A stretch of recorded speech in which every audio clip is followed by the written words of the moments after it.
Hope you all had a wonderful weekend. Coming up on the First Take podcast on a Monday. A lot to get into. Team USA basketball struggling in Rio again, but will they still bring home the gold? Plus, why Cam Newton does not think race is a factor when people criticize him. And should Floyd Mayweather make it official and fight Conor McGregor? Our boxing expert Max Kellerman will answer that. Let's get it started. Well, hello there. Hope you all had a wonderful weekend. Welcome into this Monday edition of First Take. We appreciate you hanging with us. Max Kellerman, Stephen A. Smith, What's up, big boy? How you doing? How we doing, guys? You have a good weekend? Finally get a little sleep and stuff? Yes. You know what? I must admit, listen, had some beautiful time with the family. Nice. In between. To start off the weekend, I got to watch Friday's episode of General Hospital. That was always a good thing. Okay, my episode there, my appearance comes this Thursday. This Thursday? Can't wait. Max, and then I closed my weekend by watching my favorite primetime show right now, Power on Stars. How good was last last night's episode? Amari Hardwick, 50 Cent, Joseph Sikora. I'm proud of you. Oh, what a show. We won't spoil it for people, but it was an incredible episode last night. All right. Well, we're going to try to have a show today, right? Well, we do. Let's get into it. We'll get you caught up on what went down over the weekend. And we begin with Saturday. We finally saw football back in L.A. when the Rams hosted the Cowboys. It was Tony Romo's backup, Dak Prescott, who stole the show at the Coliseum, going 10-12 for 139 yards and 2 TDs in one half in front of nearly 90,000 fans. You know the boss was happy about that maiden voyage. TMZ caught up with Jerry Jones after the game. Take a listen. What is it about Johnny Manziel that you guys don't want him on the team? Dak Prescott. Stephen A., you were tough on Jerry Jones following his comments about his backup QB situation. Do you owe Mr. Jones an apology after Dak's performance? Well, congratulations, not just to you, not just to Max, but to all the producers here at First Take and for anybody at ESPN for thinking like evidently you all do, because I want to make sure that I'm clear by saying that is the most ridiculous question that I've ever been asked in my career at ESPN on First Take. Do I owe Jerry Jones an apology because of one preseason game? Am I supposed to get excited? Let's stop the presses. Let's throw a parade. Let's sit up there and celebrate. Let's sing Kumbaya to all the Dallas Cowboy fans out there. God bless you. You've got a backup quarterback because of one preseason game against a second unit St. Louis team, against a St. Louis team that has a lot to prove itself, because last time I checked, they haven't been in the playoffs in recent memory. It's not like they went out there and went against the first unit of the reigning defending Super Bowl champions and wreaked havoc. I didn't see that. I saw a Dak Prescott that completed 10 of 12 passes for 139 yards. Several of those passes were dip and dunks as far as I'm concerned. He had a couple, 2 to 3 good throws. He's got nice size, nice presence in the pocket. He can throw the football, nice poise. I like it. It also helped that he had Dez Bryant out there. Let's not forget that Dez Bryant is a stud. Let's not forget that Dez Bryant is one of the elite receivers in the game. Let's not forget that Dez Bryant had a foot injury last year, and because of that, just as much as Tony Romo was what crippled and decimated the Dallas Cowboys season, that Dez Bryant was out on the field the other night, okay, against subpar individuals. I don't give a damn whether it was a starting unit, the second unit. It's the St. Louis Rams, not a Los Angeles Rams, okay? So we understand their front seven is big time. We understand what their defense can be, but until it is actually proven that it reaches fruition, we're not going to throw a parade for them either. It's a nice atmosphere. Fans in Los Angeles showed out. Came up, supported the team. We all know that people in La La have a lot to do.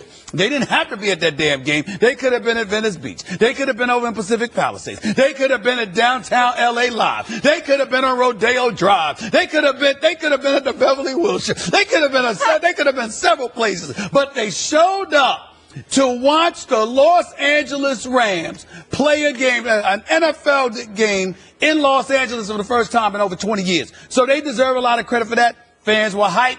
Dallas, with Prescott up in there early, showed out. I like it.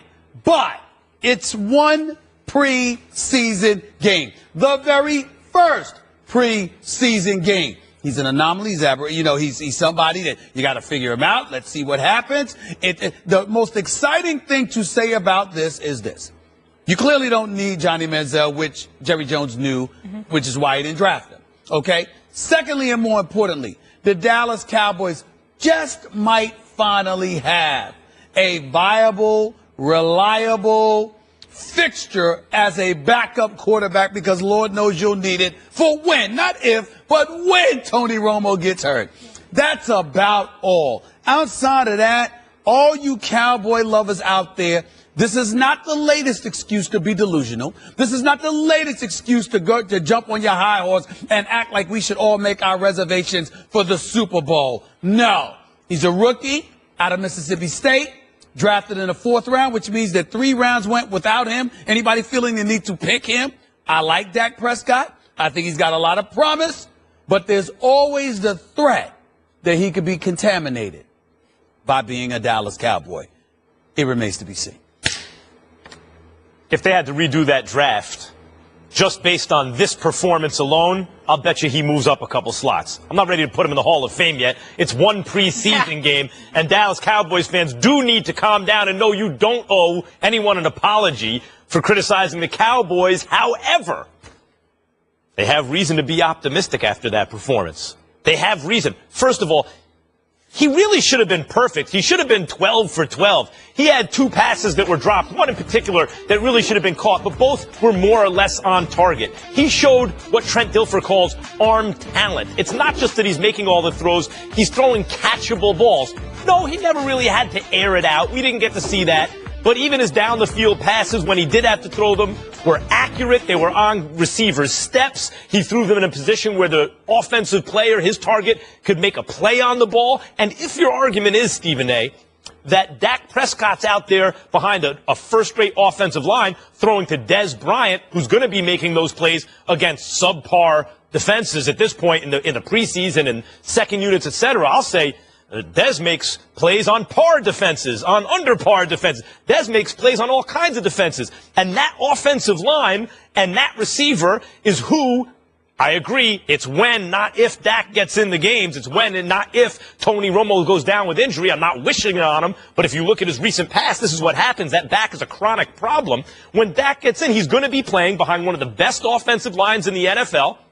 And he's going to be throwing to one of the best receivers. I mean, that's how it is. So even if you think they elevated him from good to excellent in the preseason, the fact that it was his first preseason game and that's how he comes out of the gate, is he supposed to get worse from that? I would anticipate improvement. If I'm a Dallas Cowboys fan right now, if I'm Jerry Jones right now, who, by the way, wanted to draft Johnny Manziel, it was Stephen Jones who insisted that they go with an offensive lineman. That is correct. If I'm the Cowboys right now, I think, listen, you don't know yet, but I'm thinking that they found something here in the 4th round of this draft. They found a backup quarterback. But let's be clear. They did find something in the 4th round. Now, you could make the argument that Brady went a little bit later in his career, and look what he turned out to be. Fair enough. The reality is clear, though. Right now, this is Tony Romo's team. He had on the headset. He's given a lot of praise because he's the tutor extraordinaire. He's educating him and what the kid showers, and he's being that veteran presence, and he's really doing everything that he can to be a leader. Tony Romo's a very, very nice guy. I mean, I make fun of the Dallas Cowboys because we all know I hate the Cowboys. But Tony Romo is a very nice guy, a good dude, and I'm quite sure he's putting forth his due diligence to do everything he can to make sure that these guys are as prepared as they possibly can be. I like Dak Prescott when he was in college. I'm going to like him on a pro level. I have no doubt in my mind that he's somebody that's going to make this team, and I think that he's going to end up being pretty damn good. He may very well be the heir apparent. So that definitely is a reason to get excited. All I'm trying to say is that we need to understand why the excitement exists. The excitement exists, A, because he's a 4th rounder, B, because he's backing up Tony Romo, C, because the Dallas Cowboys have a history of not having a backup quarterback, and D, and most importantly, because we're always looking for something legitimate, something concrete outside of headlines to celebrate about the Dallas Cowboys, because they give you very little reason to celebrate them. A matter of fact,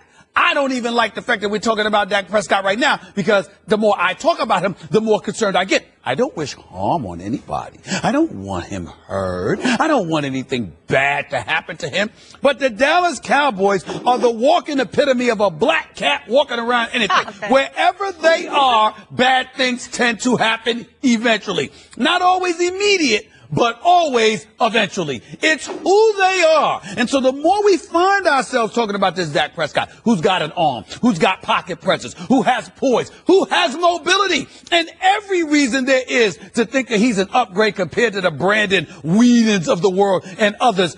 Clearly, what the issue here and the reason why we should be concerned is that he's a Dallas Cowboy. Well, we agree. Don't wish anything upon him. I think all three of us can agree on that. But one other thing that Dak Prescott showed in that game was game management ability, which is, it sounds like you're always insulting someone when you say that, but that's a huge, you need to have that ability. First of all, they were heavily penalized at a point. Second and very long, third and long. He doesn't even know the playbook yet. He threw them into, instead of panicking, he got them into field goal position. They converted on the field goal. Pump the brakes. I will say this also.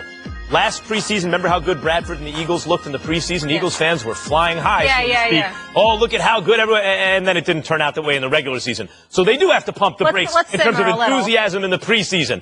But any team that saw this from their fourth-round pick at quarterback, who needs a backup quarterback, is going to be very happy about it. Leave this alone and move on to this next segment. I'm getting sick and tired of your butts. You got a whole lot of butts up in there. Somehow ever? Just sit up there and say, yo, Stephen A., I agree with you. Just get it over with. Somehow ever? He doesn't. We all know. He doesn't. But you know what's the positive? We're talking about the Cowboys. We all know. We're talking about the Cowboys and we're talking football. As far as when Dak will start, we'll get into that later. And also on the other side of things, the Rams. I have some news on those L.A. Rams that I think is going to make this man hot. We'll get into that a little later. I don't agree with him about the next topic, that's for sure. All right. Coming up, a couple hours before kickoff on Saturday, Colts owner Jim Irsay took to Twitter to let fans know that Andrew Luck would not play against the Bills. So Colts fans, he said, it's a long preseason and 2 home games are coming in the next 2 weeks. Look for number 12 to make his first start then instead of tonight. Then he tweeted, followed up here with, yes, there is some truth on this dark, rainy night that my good friend Rex has never heard of the word preseason. Now, this was alluding to Rex Ryan teams not letting up in the preseason. After the game, Ryan intimated that he did, in fact, let up on Saturday. Rex saying, quote, take a look at the tapes and see how many times we blitzed. So I can tell you one thing. Chuck Pagano is a good friend of mine, a legitimate good friend of mine. I have way more respect for him than I do others. Stephen A., Irsay versus Rex. Whose side are you on? I'm on Irsay's side in this matter. Certainly the owner, you can make an argument about the owner speaking out or whatever, but that's Irsay, and we all know that he's a bit eccentric and clearly a bit different. Here's the reality about Rex Ryan. He's on the hot seat.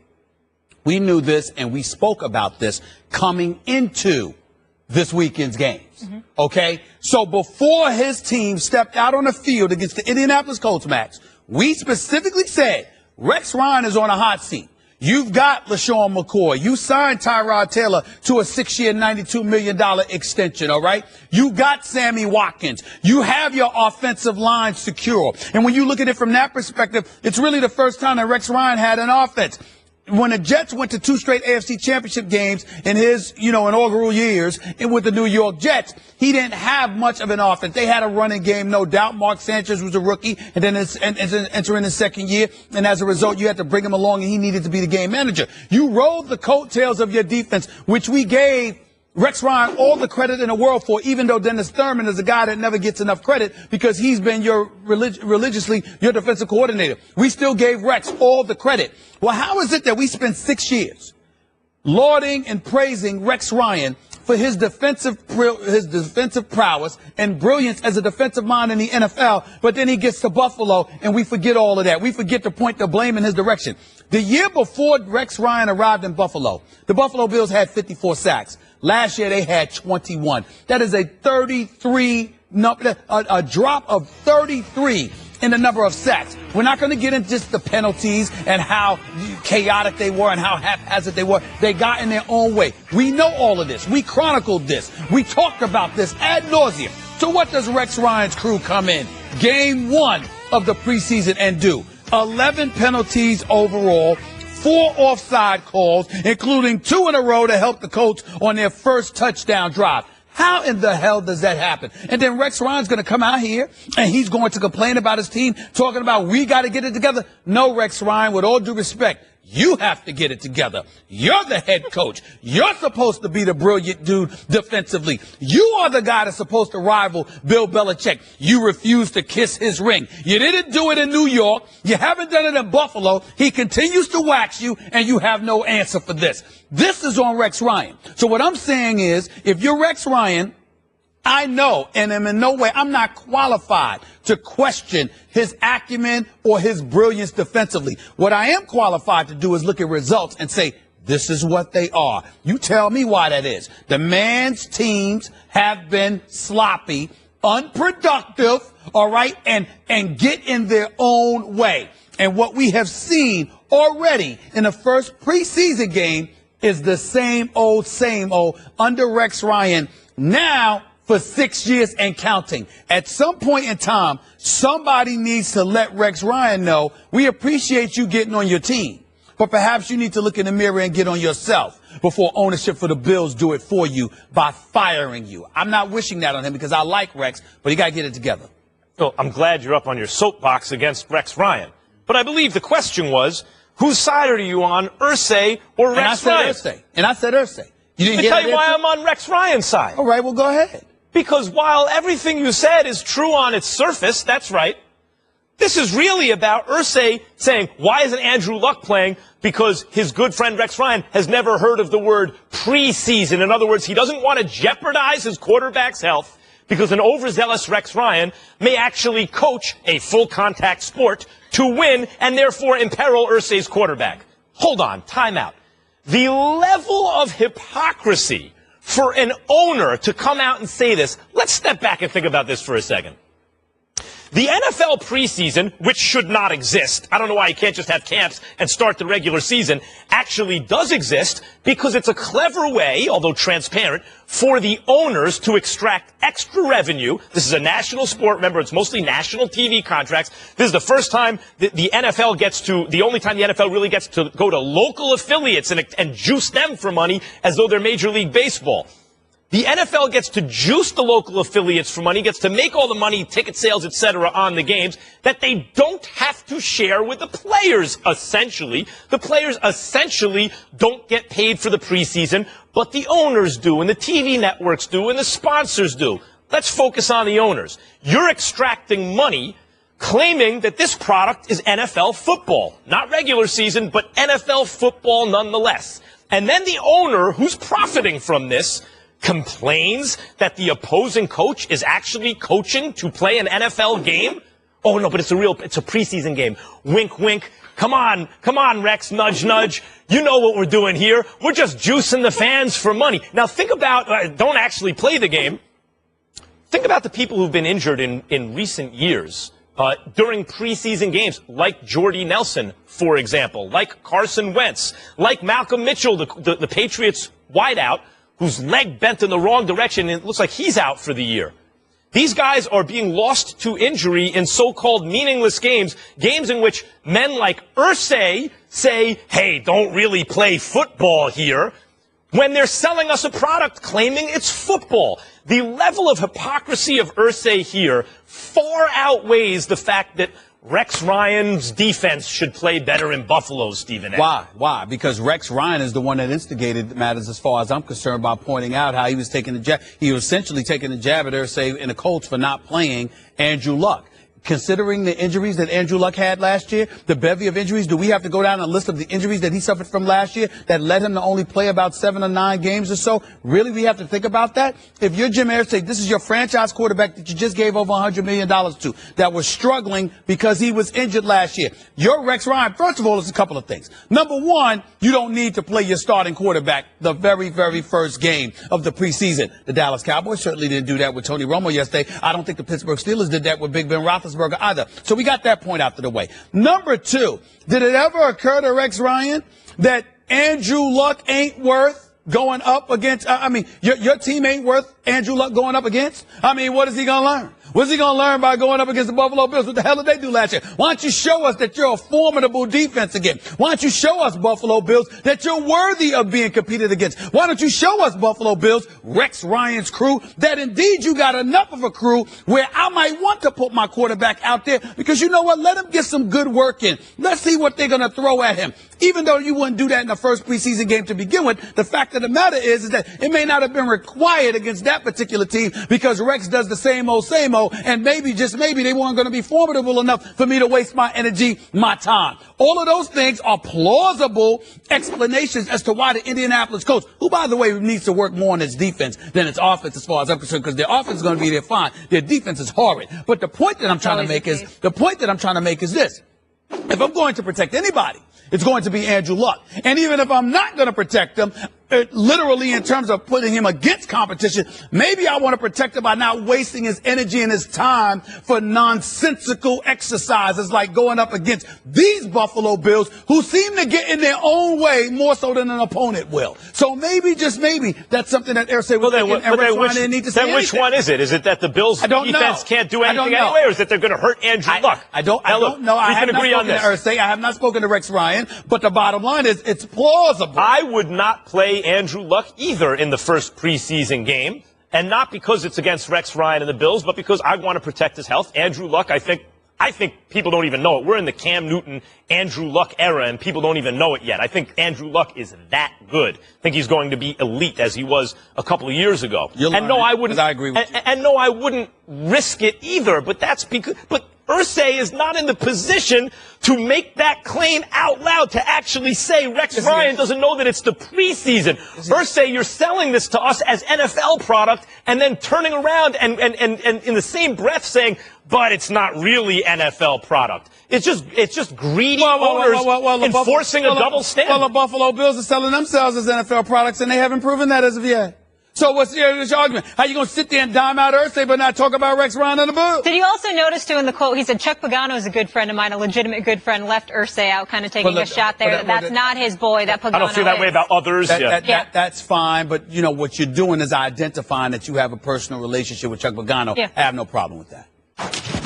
Rio has not been easy work as many expected for Team USA. It was another close one Sunday night, beating a Tony Parkerless France team by just 3 points, 100-97. Klay Thompson was the leading scorer with 30. Kevin Durant had just 7 points. But here's what KD had to say after the game. Quote, obviously everybody wants us to win by a lot of points, but it's not how it's going to go this time. We've got to be prepared for a grind-out game. We showed the last 3 games we can grind it out. Max, I want to start with you on this one. Yep. Do you have a problem with Durant's comments here? I'm going to be unfair to Kevin Durant right now. Okay. I do. Because, look, I understand to begin with that this is not one of our super teams. Mm-hmm. In 2004, when we didn't win the gold, only 2 of the top 11 American MVP finishers, right, of the top 12 MVP, only 2 of the top 11 who were American were on the team. Didn't have Shaq, didn't have Kobe, didn't have Garnett. We didn't win. In 2012, when we did, all 5 of the top MVP finishers were on the team. We're on the American team. So we crushed everyone. Right now, Durant is the only one of the top 5 MVP finishers on the team. So we recognize it's not one of those super teams. It's not a dream team. We had the dream team, we had the redeem team 2, whatever you want to call it. And now we have this, which is more in line with the kind of American teams that don't win the gold medal, partly because the rest of the world is caught up. They're playing against other NBA caliber players, not always all-stars, but guys in rotations, national teams that are used to playing together when these guys are kind of thrown together. I get all that, Stephen A. But Garnett is and should be compared to the greatest players who ever lived. Excuse me, Garnett. Kevin Durant is and should be compared to the greatest players who ever lived. And it's just not his kind of personality, but one of the reasons that Kobe and LeBron, as LeBron became a mature player, were so critical on the Redeem team is that they set the tone. They held players accountable. They elevated the level of play. They even call all Kobe does is shoot. No. They have a positive influence in terms of the winning culture and what's expected of the team. And when you look at Kevin Durant, on paper, you watch him on the court, LeBron James, the greatest small forward who ever lived, past Larry Bird. Kevin Durant should be nipping at his heels. But if you talk about the greatest small forwards who ever lived, Larry Bird's still going to come in ahead of Durant. Well, it's because Larry Bird won championships as the alpha on championship teams that had other Hall of Fame players, including Kevin McHale and others, and a former MVP of the finals in Dennis Johnson and Parrish and all these guys. Bird was the alpha and the unquestioned best player on those teams that won 3 championships in an era where you were going up against Western power, conference powerhouses, like especially the Lakers, as we all know. And because of that kind of personality of Bird's, even though when you look at their offense, Bird passed better and rebounded better, more of a kind of like a power forward type, but the way Durant shoots, Durant's size, Durant's ability to get to Durant's ability to play defense in a way that Bird couldn't, because Durant can be an excellent defender when he chooses and is generally underrated. He should be right there. But this little thing in his personality that's really brought to light here, where when, the kind of teams that crush the international opposition, those are the legends teams.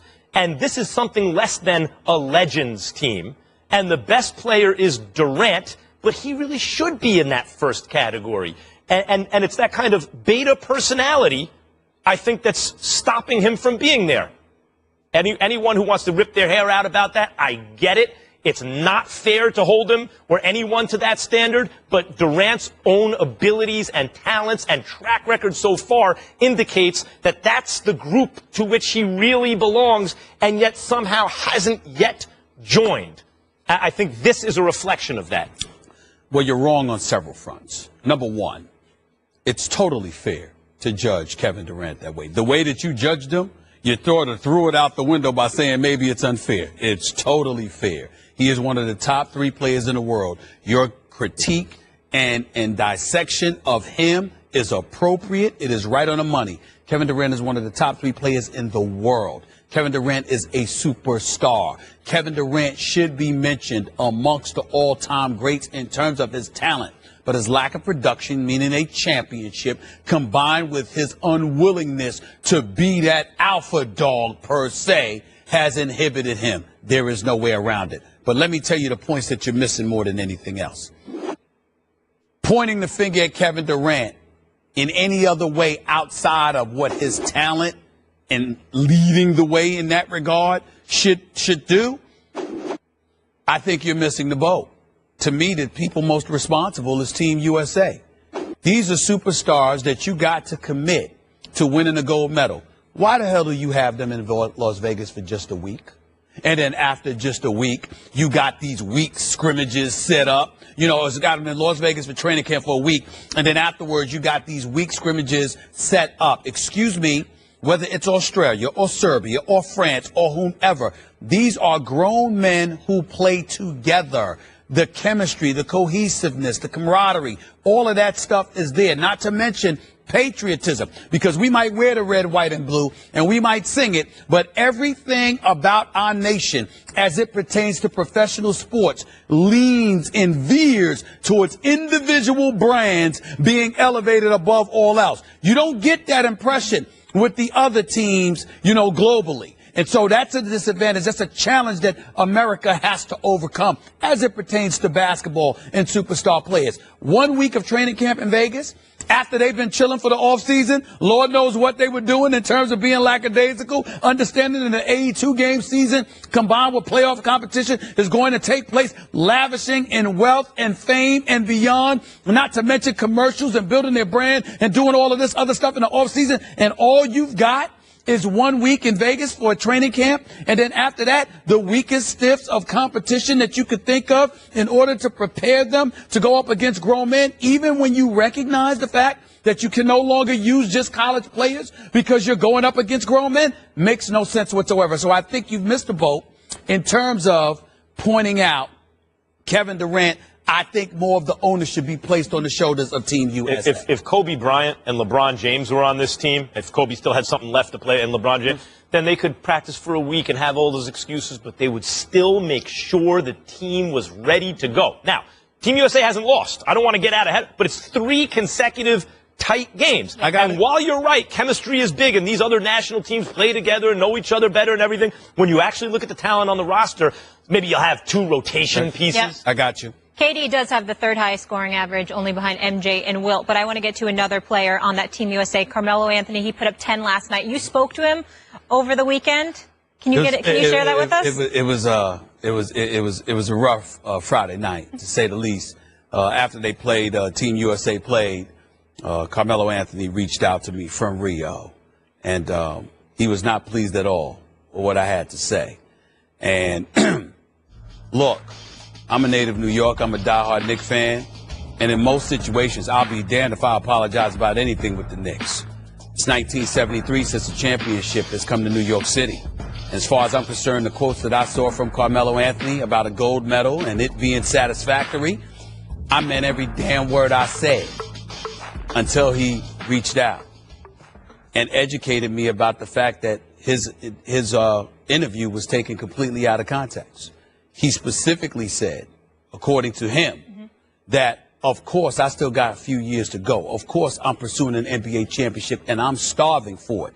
If I look back on my career and I don't win a championship, and what I have to lean on is what I accomplished in college, what I accomplished in the pros, what I accomplished in Olympic competition, I'm going to look at my career as being a great career. But I have unfinished business. Trust me on that.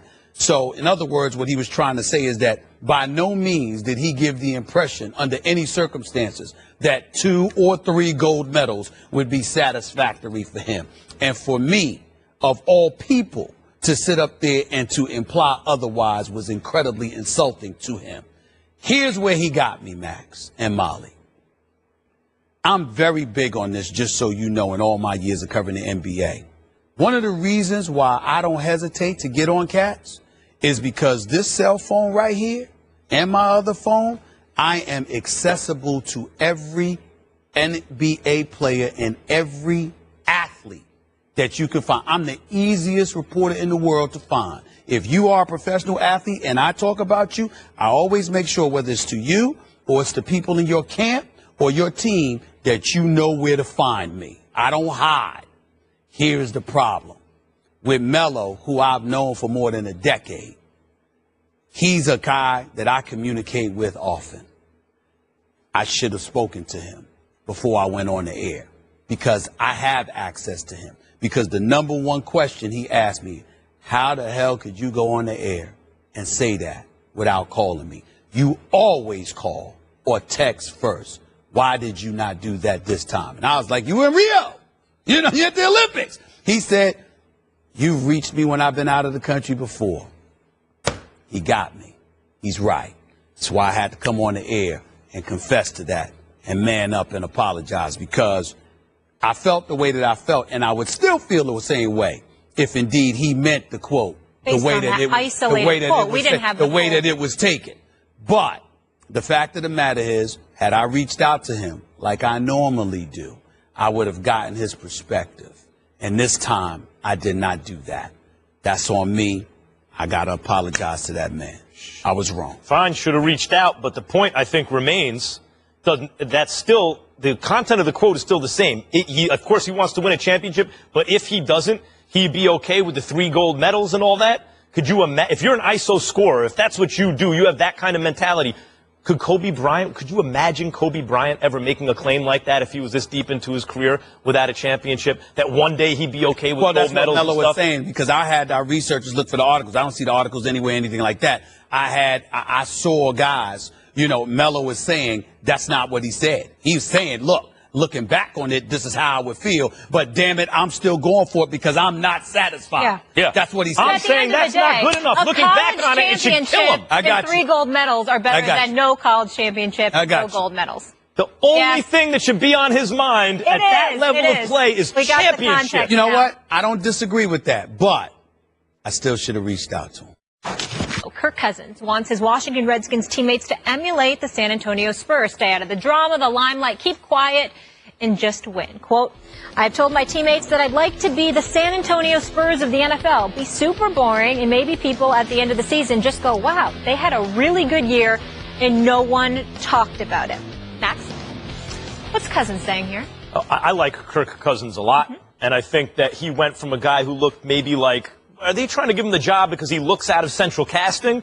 Or, like, what has he really done to show you could be a good quarterback? And then last year he had the chance and he showed you he could be a good quarterback. And I understand what he's saying here, Stephen A. I understand he's saying, look, I just want to be that kind of organization like the Spurs. Just put your head down and get the job done. The problem is that is so overboard to even aspirationally. The Spurs are so beyond the scope of Washington right now.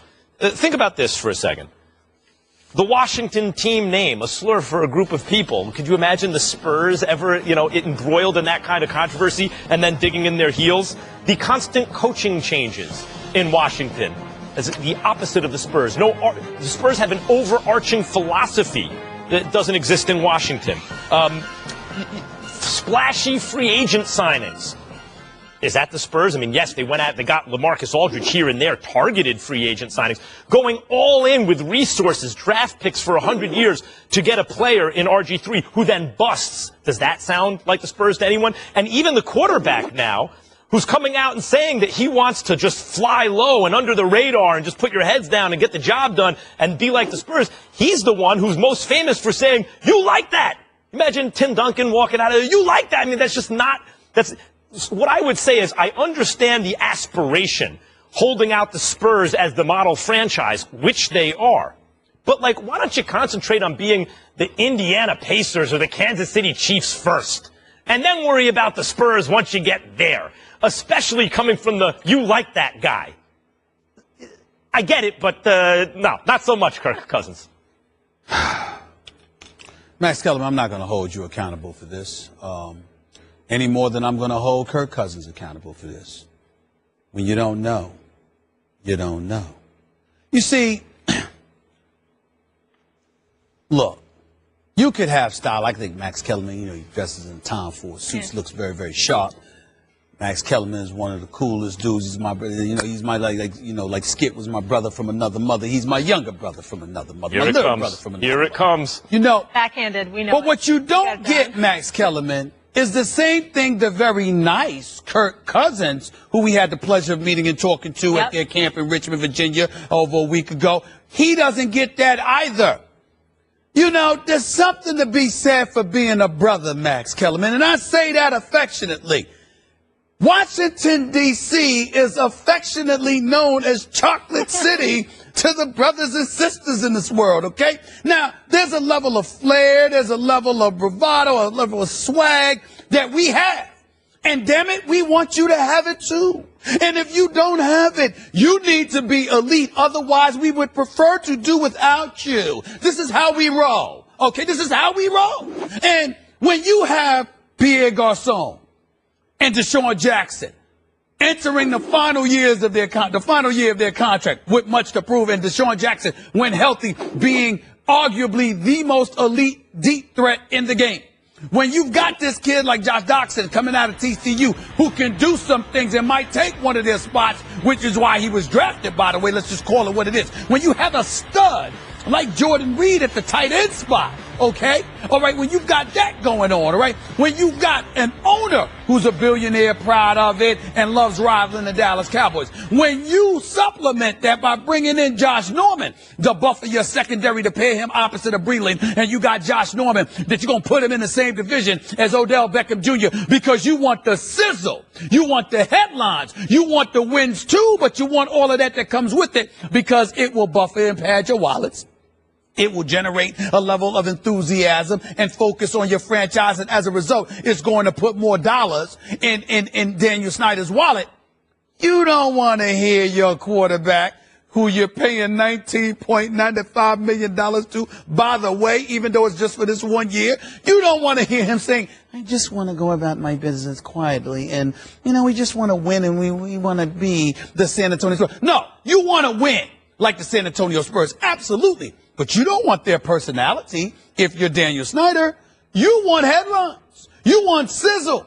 You want to win, and you want to win in the court of public opinion in terms of the headlines. You want First Take and ESPN and other shows talking about the Redskins all day and every day, other than for their name, according to Max Kellerman. You don't want that kind of publicity. But outside of that, you want everything that comes along with it. So you don't want your quarterback being some choir boy, that doesn't make any headlines. Of course you want him to win. That's the priority. And you can forgive it if he wins. But if you're marginal, average, or even just slightly above average, I mean, damn, give us something to talk about while you're winning a few games, because you don't want to be that boring franchise. See, the Spurs can afford to be boring because they got 5 rings.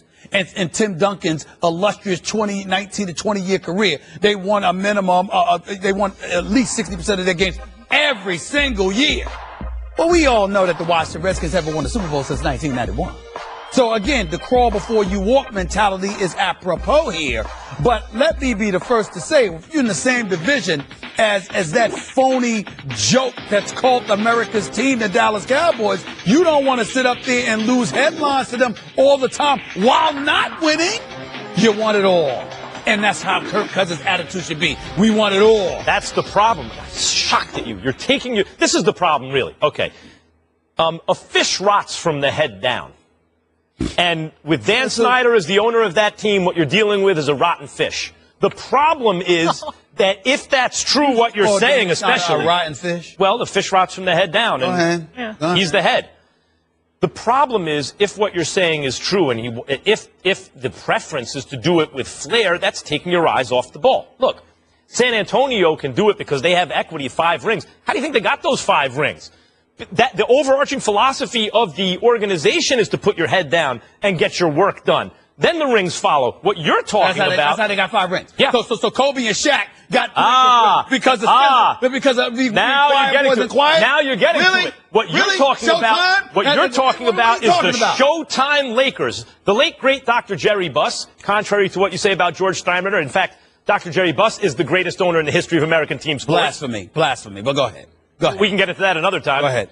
He wanted to do it with flair and win. It's the hardest thing to do. And unless you're a genius, as Dr. Buss was, and apparently Dan Snyder is not, it's not going to work. You can't worry about bringing the entertainment value in pursuit of winning. You have to worry first and foremost, and usually exclusively, about winning. Like the Patriots. It's another great example. You know what the safest pick in sports is at the beginning of every year? Who's going to be there at the end? Say the Patriots and the Spurs. And that's the opposite of the flashy kind of organization. Put your head down and get your work done. And if you can do that with flair, as Dr. Buss did during Showtime, and then again with Kobe and Shaq, good for you. I mean, that's amazing. That's the highest level. Dan Snyder has not shown the ability to operate on half that level. First, concentrate on winning. This is not about Daniel Snyder. This is about what Kirk Cousins had to say. And as the quarterback, what I'm trying to say to you is this. Yes, you want to go out there and win. But you know what? It's Chocolate City. We ain't interested in a bunch of choir boys being all quiet and chilling. This ain't San Antonio, Texas. It's D.C., baby. It's the nation's capital. You understand? There's a different flair. What's up? No, I get all that, but I think we're forgetting one name, RG3. Don't you think part of this was his coming out to say that RG3, all we talked about was they wanted him to be quiet, stop talking to the media, that kind of thing. So now he's coming out and trying to set precedent. We're not going to do that. I'm not saying it's right or wrong. No. You could definitely make the argument that that's where he was going because RG3 made the mistake. But understand something. RG3 didn't make a mistake because RG3 was in the headlines. RG3 made a mistake because he didn't back up the brand that he was trying to build. He appeared to be talking a little too much. But that's what I'm saying. He appeared to be more interested in building his brand and living off the brand that was RG3 rather than going out on the field. You did it in the wrong order. But that's what this comes down to. I always thought if RG3 had focused more on being the greatest football player he could possibly be and being successful, but then he talked smack, it was in the headlines or whatever the case may be, DC would love him. They say he's ours. He's ours. We're good with it. I think RG3, I think that's always been kind of a misconception about RG3. Where did it start going wrong for RG3? Not in the way that he wasn't concentrating on football, in the way that he had drunk the Kool-Aid about how a football player is supposed to act and talked Shanahan into putting him back into a playoff game with a bum knee. When that injury was exacerbated, that was essentially the end of RG3. He's been like RG2 or RG1 since then. RG3 existed right up till that moment, quarterbacked them into the playoffs, and because of that old school, old-timey football mentality, oh, shucks, coach just put me in the game no matter what, that's where it all went wrong. I think it's a total misconception that might have been that he wasn't football enough. That might have been where it all went wrong on the football field, but it didn't help that you were taking photos leading into your wedding, asking for wedding gifts. Yeah. That didn't I help. forgot about that. That didn't stop it. Panthers quarterback Cam Newton is used to being criticized after 5 years in the National Football League, but he says he doesn't believe he's getting extra scrutiny because he's black. In a wide-ranging interview in the September issue of GQ magazine, Newton downplayed his race as the source of the criticism he's received. Quote, "It's not racism. Everybody's entitled to their own opinion. I'll let you be the judge." I don't look at it like that. I look at it like someone who has certain beliefs, and I have my own belief, and we can agree to disagree on certain things. But this is what makes sports so amazing, that we can start a discussion around a table in the newspaper and the magazines that will get people's attention, and that's what sports does. Newton, of course, created headlines before Super Bowl 50 when he described himself as an African-American quarterback that may scare a lot of people because they haven't seen nothing they can compare me to. He later backed off those comments, saying that the game was bigger than those labels. Stephen A., what do you make of Cam's latest comments? Well, I applaud them. I'm happy that Cam Newton made these comments. I agree with him. Everything is not about race. And I think that we live in a society where it's two different kind of things going on. Okay. There are times when things are racial, but not racism or racist. People come from different cultures, different backgrounds, different ethnic backgrounds, different environments, etc. And as a result of that, they have different experiences. And when they express it, how it's absorbed more often than not tends to define how it's defined and how it's perceived and absorbed by the masses. And I think that leads to polarizing our society more and more every day. I think when people listen to folks, particularly folks from the black community, explain things, you will find that a lot more often than not, folks are not calling anybody racist. What they're saying is that from a racial perspective, you may view it differently than we do. Now, that's twofold. On one hand, you're white folks, you have to understand that from an historical perspective, you're going to affect people in a certain way because history affects people in a certain way, and they have a right to be affected by it. On the other hand, if you're the black community, we've got to guard ourselves against getting so emotional over everything that we find ourselves putting others in a position where they don't even want to express themselves. Therefore, nobody is honest, nobody is forthcoming, and we continue to be divided. Cam Newton hit the target in the middle here. He's a guy that came into the league looking up to Warren Moon, first black quarterback in the Hall of Fame. And Warren Moon, he asked Warren Moon one time, I remember reading an article recently by Jeff Jadea, who used to work, he's now at the NFL Network, great reporter. He interviewed Cam Newton, and Cam Newton told him about he had asked Warren Moon a question about what's the one thing that he regretted. And he regretted. And Warren Moon said that I didn't enjoy the game more. Well, back when Warren Moon was playing, assimilation was the order of the day. You were a quarterback. You had to conduct yourself in a certain way in order to be embraced and thereby accepted by mainstream, therefore put in a position where you were allowed to elevate and let your talents shine and speak for you. You know, but you were relatively mild-mannered in the public eye. A Warren Moon, a Doug Williams, a Randall Cunningham, the list goes on and on. In the case of Cam Newton, just like Jeff Jadea wrote in his article, we're talking about evolution. We're talking about a Cam Newton a la a Magic Johnson, somebody who's vibrant and bullion and had a great personality and had a magic smile and, you know, was just magnetic and you gravitated to him. But along the way, the difference between a Magic Johnson and a Cam Newton is that Magic Johnson played in a league that was where a vast majority of the athletes are black, meaning around 80%. It's still a majority black in the NFL, but it's in the 60s as opposed to the 80 percentile. And what you have is a situation where even though Magic Johnson was the leader and he was a superstar, he was Showtime, he had that smile, and he had a white adversary to go up against, which was that of Larry Bird. So it sort of offset itself. And you didn't mind Showtime against the blue collar and, you know, all of this other stuff. Yep. Cam essentially is in a league by himself as it pertains to his behavior because of the impact that he has. That smile, coupled with his level of production, coupled with the dabbing, coupled with the doing, you know, giving footballs to kids and all of this other stuff, he's also a guy that's judged significantly more than the average dude playing in his position, because the average dude playing his position don't conduct themselves that way. So he's held to a higher standard. I applaud Cam Newton for seeming to have a sense of that reality and recognizing that at times he's not as much a victim of race per se as he is a victim of quote unquote assimilation, how you're supposed to act playing a certain position, how you're supposed to act being an NFL quarterback, how you're supposed to act because Tom Brady acted this way and Peyton Manning acted this way, and even the Warren Moon and the Randall Cunninghams and the Doug Williams acted this way, and the Russell Wilson today acts this way. You're not supposed to be any different. His sense that those things may play a role in judging and defining him, and him having the intellect and the poise to express himself in that way, instead of leaning on the easy explanation of race as the cause for any vitriol coming in his direction, I think Cam Newton should be applauded for that, because the race card is something that needs to be employed when necessary. That is not always. That is not most of the time. Sometimes it is, but sometimes it's not. And as a black community, we have to recognize that. The distinction between racist and racial is important, of course, because race has been the defining issue of American life.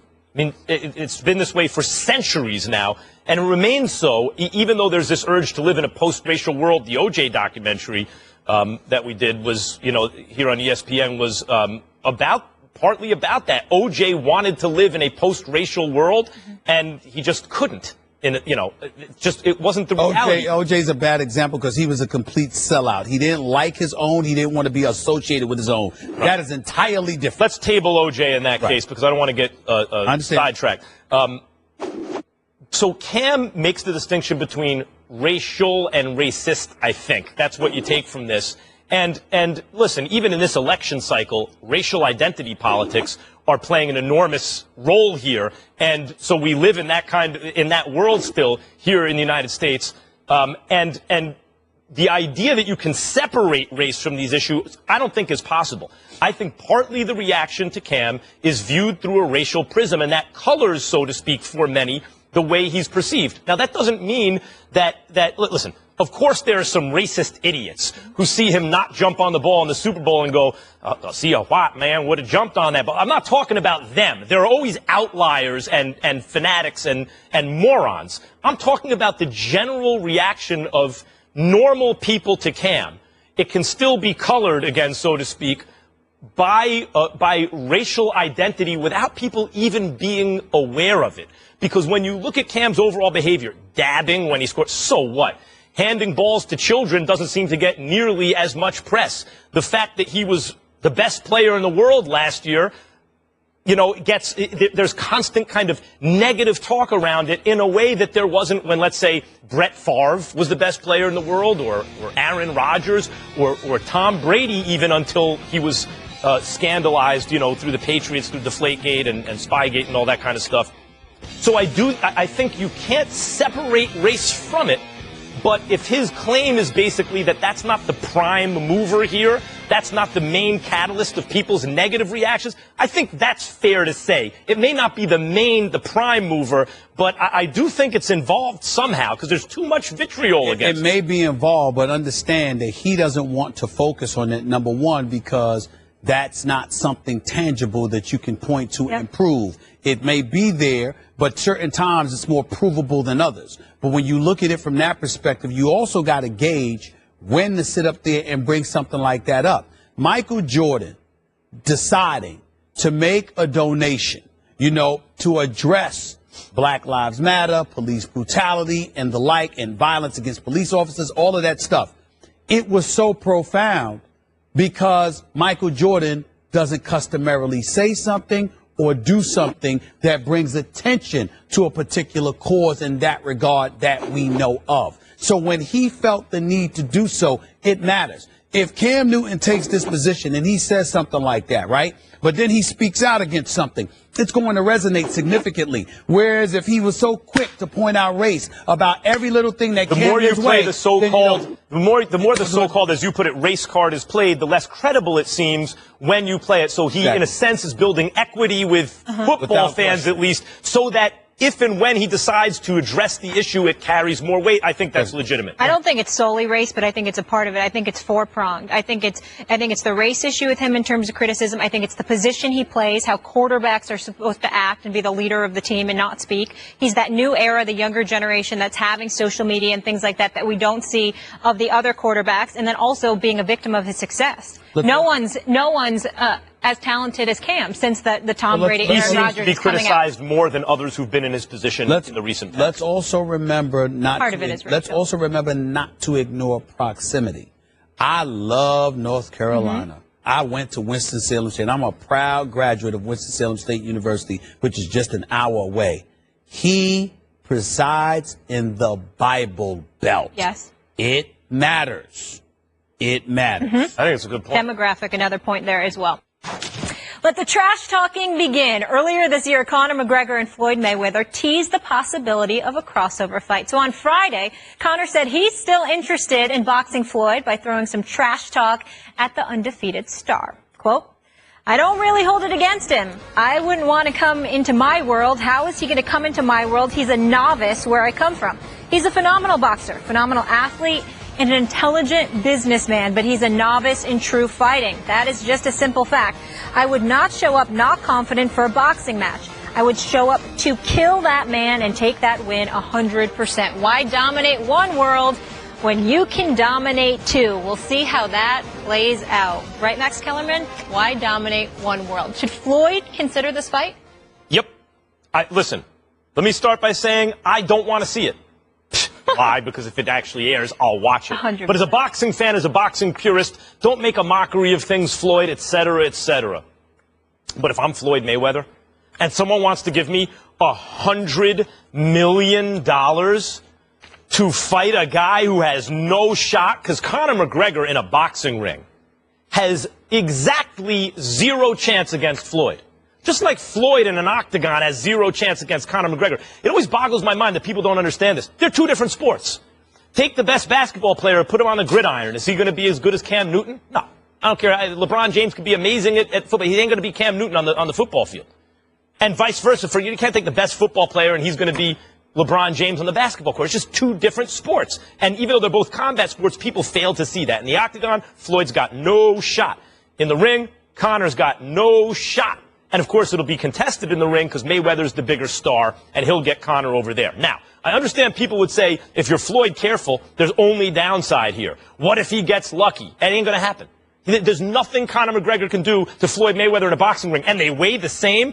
Well, look against Aldo. McGregor was going backwards and hit him with a power shot and knocked him out. If you think that shot would hit one of the greatest defensive fighters who ever lived, throw some cold water on that. It would never happen. What's going on here is Floyd Mayweather is one of the greatest fighters ever, and for a great fighter, he's a good trash talker. I wouldn't say he's a great trash talker. He's a good trash talker for a great fighter. And Conor McGregor is a great trash talker for a good fighter.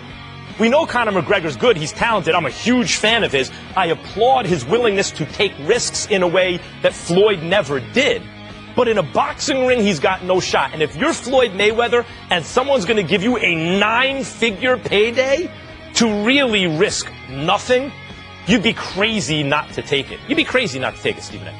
I don't think he should consider it because he's the best pound-for-pound fighter on the planet, and I don't think people who are not in your class should deserve the right, should get the right to step into the ring with you. Just like I don't think Floyd should have the right to step into the octagon with Conor McGregor.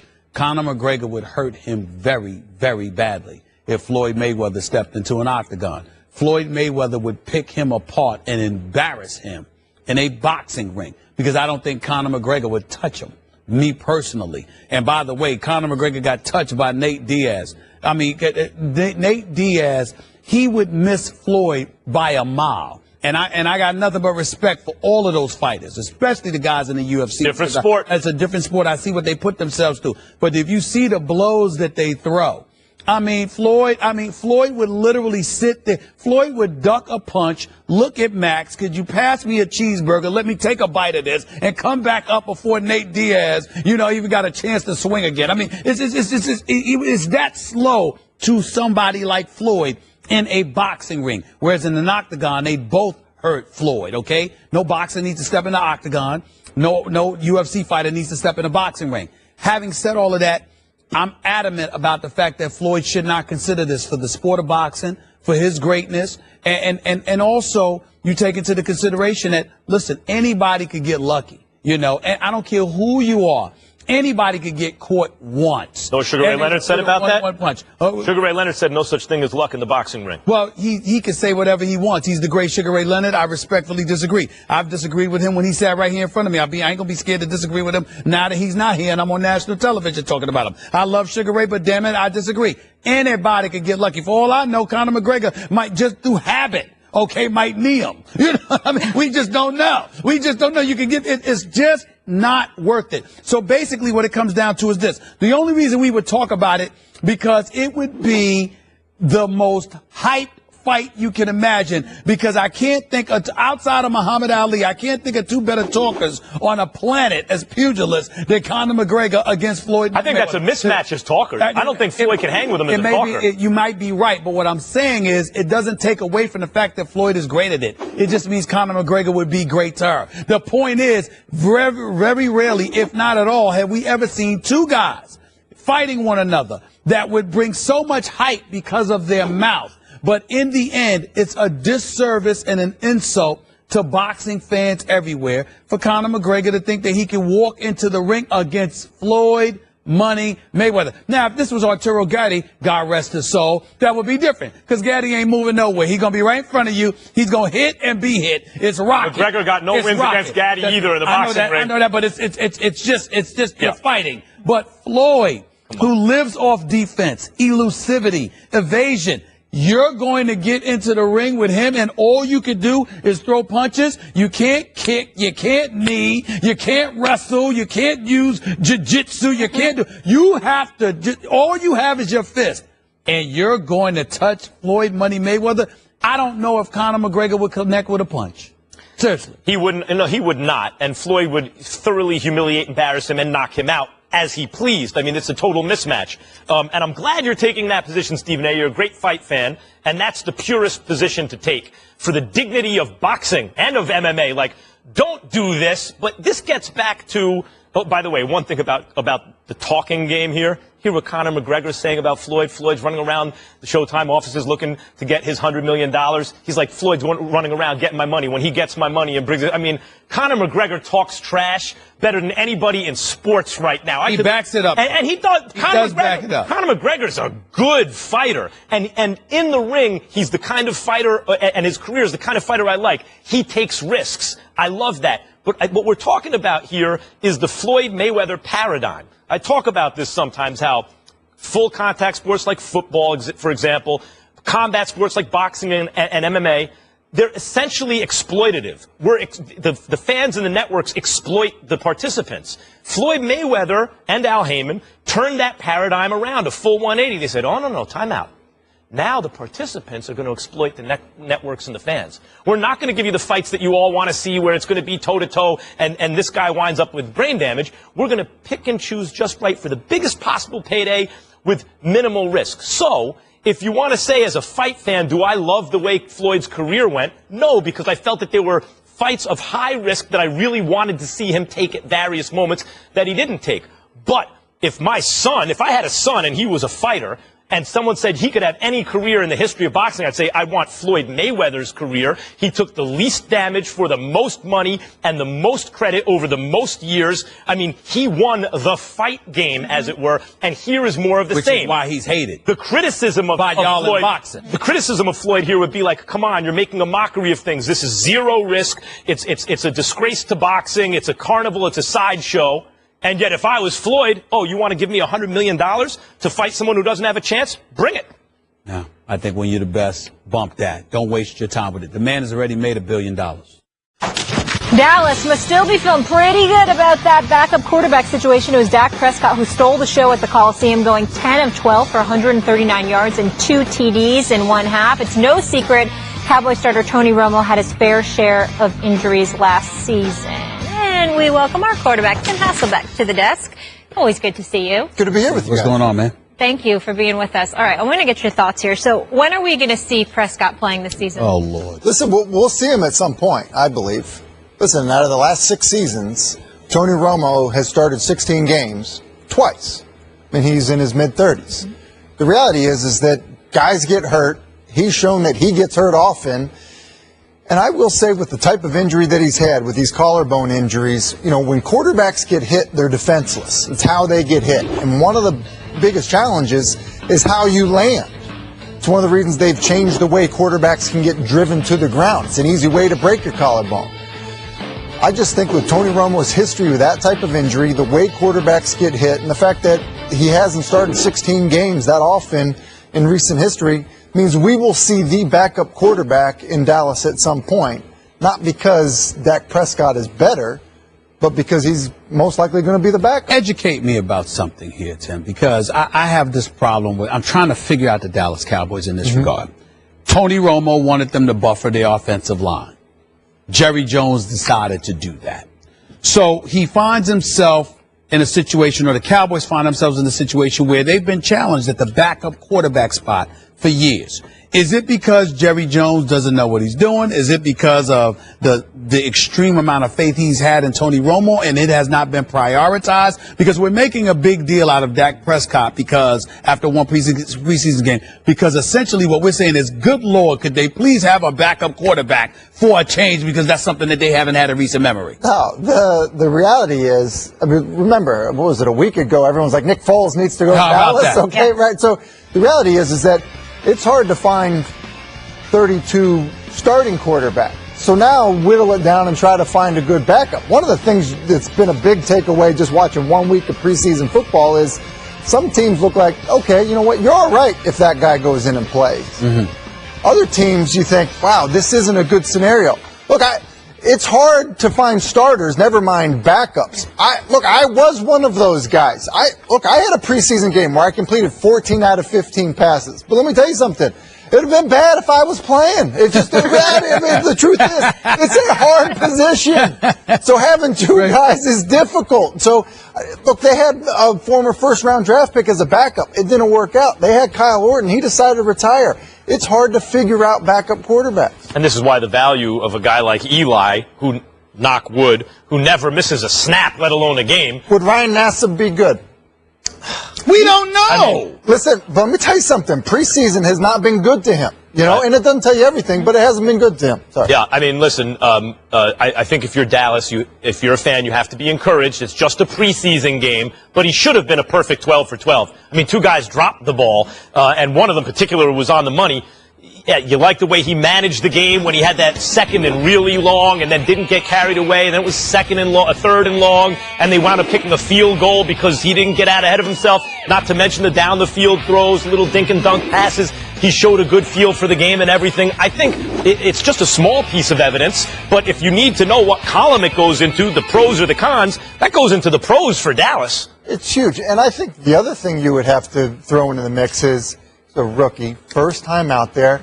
There was a lot of excitement around that preseason game. It's Monday Night Football. What about the fact that they're very unfamiliar with him because he came out of Mississippi State and the pro level, meaning the Los Angeles Rams, didn't know anything about Dak Prescott? I don't think it's that. I think it's more to Max's point about, listen, he made good throws. Look, we saw, other young quarterbacks get out there and not make good throws. I mean, I think in terms of what you can evaluate, what you can evaluate is, hey, here's a guy that came out there, made good throws, and there was a lot of pressure associated with that. I don't care, what level you played at in college. When you go in there and you're addressing a huddle with that group of offensive linemen, with the receivers that they have there, with the guys that are playing, and you handle it the way that Dak Prescott handled it, you should be very, very encouraged. The other thing is, if you talk about the O-line, and I think it was Stephen Jones, Stephen A., who really emphasized O-line play even over his old man's, desires to draft a guy like Johnny Manziel, etc.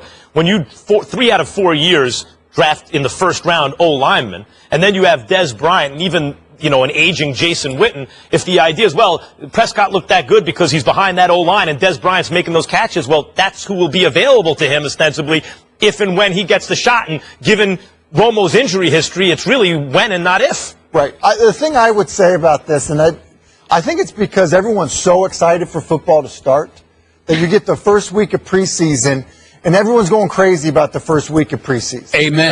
RG3 did this, Mark Sanchez did that. These are the situations. Week 3 of the preseason, you won't even remember what happened week 1 of the preseason. You won't. The one thing I pay attention to when I'm looking at stuff, let's say, for example, let's use Dak Prescott as an example. 4th rounder. I understand back in the day when Tom Brady was playing, he came out 6th round, blah, blah, blah, blah. My point is that the advent of social media, with the technology that has elevated exponentially compared to what it once was, with all the tools available to coaches and beyond, I'm thinking, if Dak Prescott was this, if he was whatever, why did he fall to the 4th round? Why did Russell Wilson fall? Those are the kind of questions I'm not saying it to denigrate him in any way. I'm saying I wonder about these coaches. I wonder about these franchises. I wonder about the level of homework and thoroughness that a Tim Hasselbeck may do, but the people he's talking about may not do. Listen, sometimes you just get it wrong. You mentioned those guys. Right. Look, my brother played nearly 20 years and was a 6th round pick.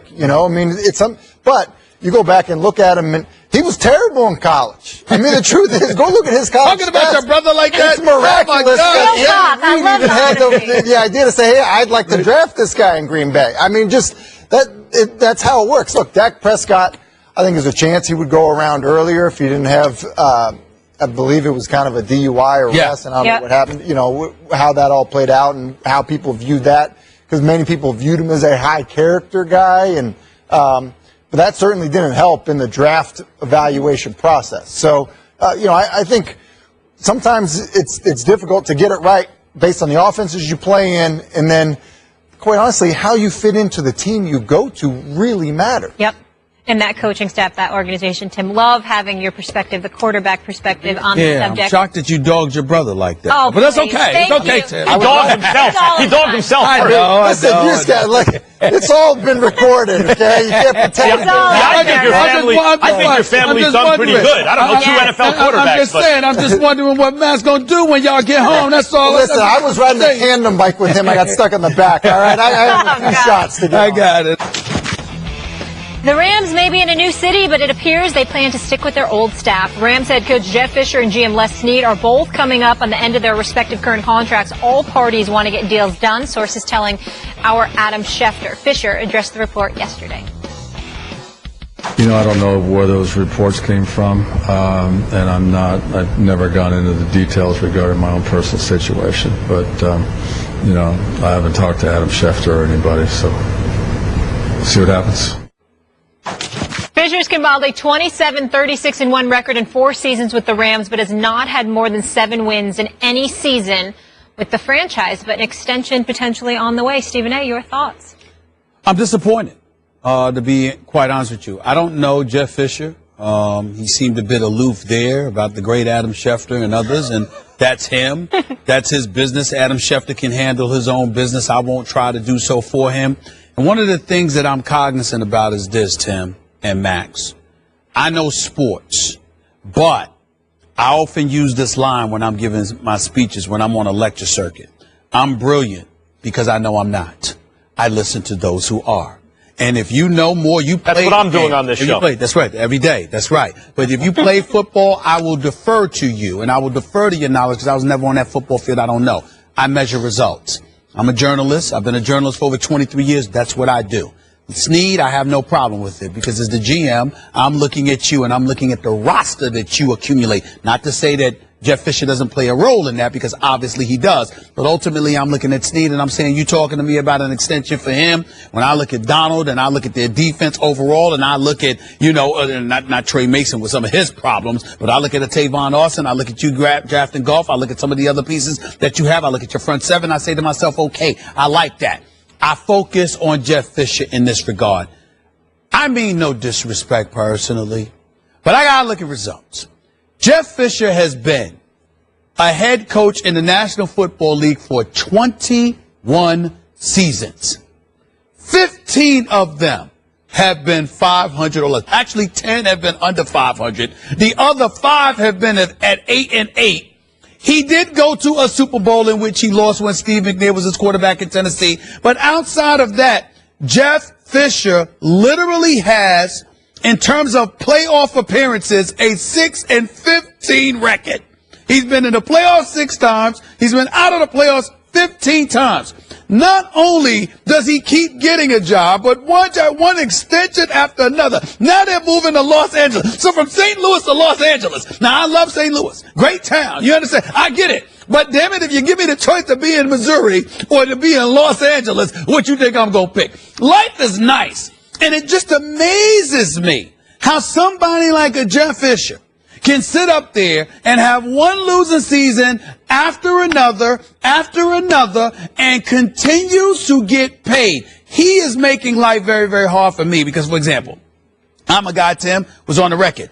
I don't think Marvin Lewis should still be in. I'm not saying he shouldn't be a head coach, but I don't think you should have 12 years at the same franchise, never win a playoff game, and still keep your job there. You might deserve to be a head coach, but not there. I look at a Jason Garrett and I say, well, what have you done? Well, you shouldn't be there. Not to say that you shouldn't be a head coach, but I'm looking at it and I'm saying, I can't say anything about any coach unless I say something about Jeff Fisher, because it amazes me how you can be a coach in today's NFL. This dude was a coach in the 80s.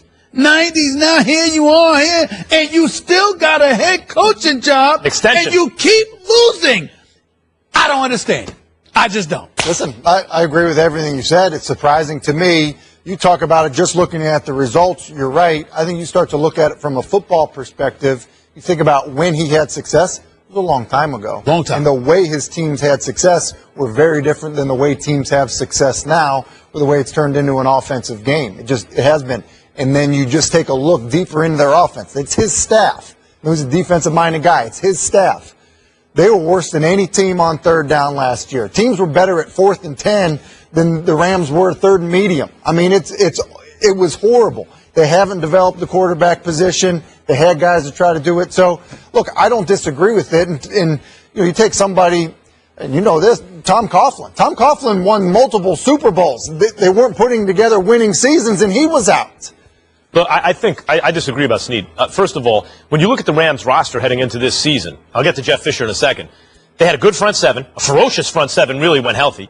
They had an offensive line that may have been a little overrated in terms of the numbers because they had Foles getting rid of the ball quickly, but still not a bad offensive line, I wouldn't say. They have the best up-and-coming running back in the game.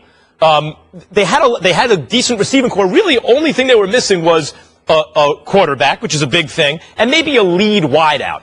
And when you have a draft where we've seen in drafts Odell Beckham and Sammy Watkins and others start as lead wideouts on the team, you see you can draft that position onto a team and acquire a lead wideout through the draft. Quarterback rookies, not so much. Here and there occasionally, but usually they're not good, just plug-and-play type guys. There were some veteran quarterbacks out on the market that were easily acquirable, like RG3, or maybe for a little more money, like Fitzpatrick. But they were out there. You could have signed a guy like that, drafted a lead wideout, and maybe been ready to go. But instead, they took all these resources, 1 million draft picks, to trade up for Goff, who's not considered like a slam dunk kind of Cam Newton or Andrew Luck out of the draft.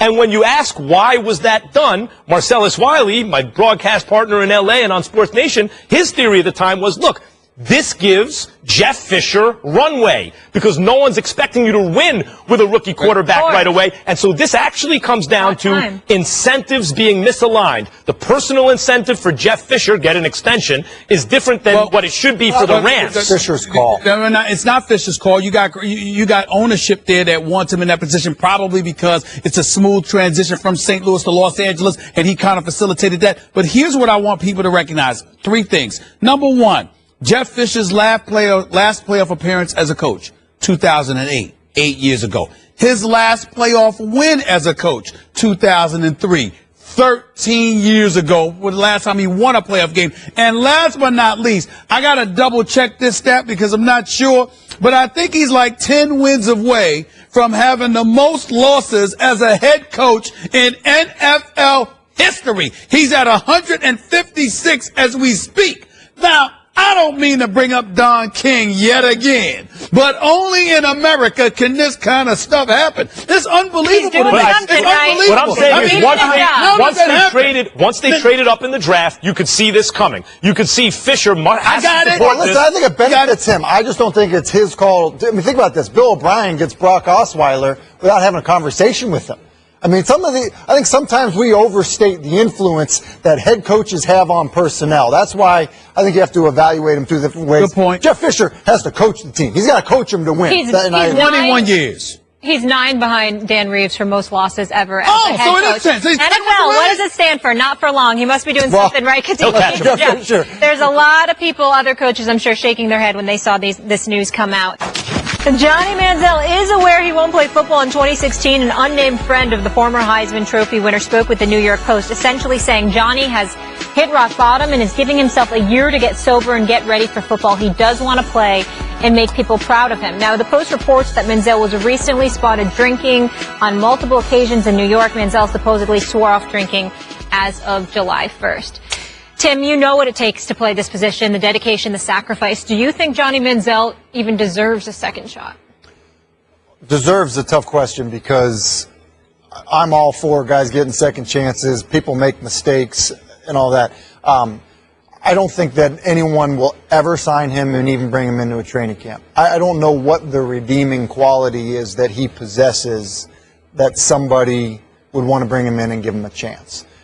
So I guess I would answer it that way. No, I don't think he ever is a part of an NFL team, even when rosters are 90 men deep. I think his best chance, if he wants to continue to play football, would be to go to Canada. Look, if you are the type of person who doesn't think someone has certain behavior and you think it's beyond the pale and they don't deserve a second chance, then Manziel may fall into that category. But if you believe in second chances, I think as most people do, and you look at the history of the NFL and guys who've gotten second chances, I don't think Johnny Manziel's behavior is so beyond the pale that he doesn't deserve one. And I think if we don't want him to have one, we need a better reason than he's a rich, entitled, spoiled brat who's squandering opportunities. It makes you dislike him, but I don't think it's a good enough reason not to give him another shot. And by the way, I want to quickly say, Malcolm Mitchell, as it's been pointed out to me, didn't hurt his leg. It's his elbow. I couldn't see it more than once. And he's not out for the season. Turn away. He's out for like 4 weeks. Anyway. Let me say this to you. It's not difficult for me to say. I know Johnny Manziel. We've talked on many occasions. Seen him at a lot of the basketball games. Very nice kid. Wish him nothing but the best. And I always preach about the land of second chances. There's no way I would give him one. No. Because of the position that you're talking about in the league that we're talking about, combined with the multitude of problems that he has. If you had a drinking problem, and that's it, that would be different. Mm-hmm. If you had a drug problem, and that was it, that would be an issue. If you had to party, you like to party too much, and you weren't disciplined enough, but that was it, it would be a problem. The amalgamation, the coming together, the compilation of it all is too much of a risk for me to take with my quarterback. Now, if you're talking about a running back, if you're talking about, somebody, that's different. You're talking about the quarterback of an NFL team. We're talking about a leader. We're talking about somebody that has to do their homework. We're talking about somebody that needs to put in the work, not just for himself, but for all the pieces around him, because it's up to you to know what everybody is supposed to be doing. Correct me if I'm wrong. So the level of responsibility that is placed on the shoulders of a NFL quarterback, I have been taught is exponentially different and more significant than the typical player out there. And as a result, to have to war through all of that to give you a second chance to come into the league, it's hard for me to imagine that you're going to be able to eradicate, because even if you eradicated the alcohol and allegedly drug use or whatever. Alleged domestic violence. And alleged, too. oh, that's right. That's right. So you got all That's the big one. More than that's once. right. So you got all of that. So you got all of that. If I get through all of that and you overcome it, then I got to worry about you celebrating yourself. But I think that's the same issue. I think you're talking about substance abuse, except for maybe domestic violence, which I think is the most serious one. But the drugs, the alcohol, the partying, to me, that all sounds like substance abuse. As a rookie, when we saw him with that rolled up dollar bill in the bathroom, that's connected to the drinking and the partying, I think. Combine all the off the field stuff, okay? And let's say that you're okay, you think he's turned the corner, and every bit of that is a thing of the past, okay? Get through all of that. Can he play? I don't think people believe he can. Right. So there was question about could he play when he came out of Texas A&M, and everyone was willing to deal with whatever the celebrations before they knew there were deeper issues. The truth is his film is bad. His film isn't good. When you watch him, he's not looking the right place. He's late. He's missing open guys. So then Would that be related to substance abuse too? Because I mean, listen, possibly, but part of it ends up being, are you a good player? Are you even really that good of a player? And listen, I would come from the camp that I just don't believe he is. Well, listen, bottom line is this. You knew there was something wrong when everybody was ready to throw a parade for the guy because he threw for 1,500 yards and completed 57% of his passes. I mean, when you're making a big deal out of that, you know something's wrong with that picture. Yeah, well, he was the second coming out, so everybody wanted to see him, you know? I mean, I think when the plane course. breaks down, he's really fun to watch. Right. But when you have all the off the field and the talent just isn't there at all whatsoever, you know, what are you supposed to do? What do you think now with RG3 stepping in for the Browns? Well, I think he should be counting his lucky stars that he's got an opportunity to be a starter. Yeah. I mean, I think it's a minor miracle that he found a team to have him be the week one, starter, and to be with a coach that is maybe the best possible coach he could be with in order to kind of do things he does well, keep it simple, and give him a chance. And you talked about being in the right situation. It seems like he has that with Hugh Jackson. Now just the question of the talent, obviously. Listen, talent around you at the quarterback position is very, very crucial. Along with the line, too, right? So, no, Tim, thank you so much for being with us. Thanks We appreciate it. It's so nice to have your perspective on all this subjects. Gentlemen, we've got a big day tomorrow. We have a regular first take, and then we have a fantasy first take. You've got another show, so that'll be fun. I like fantasy football. Yes, we got a lot of studying to do tonight. Thanks so much for listening to the pod. Catch First Take weekdays, 10 a.m. Eastern, 7 a.m. Pacific on ESPN2. Have a great day. We'll see you tomorrow.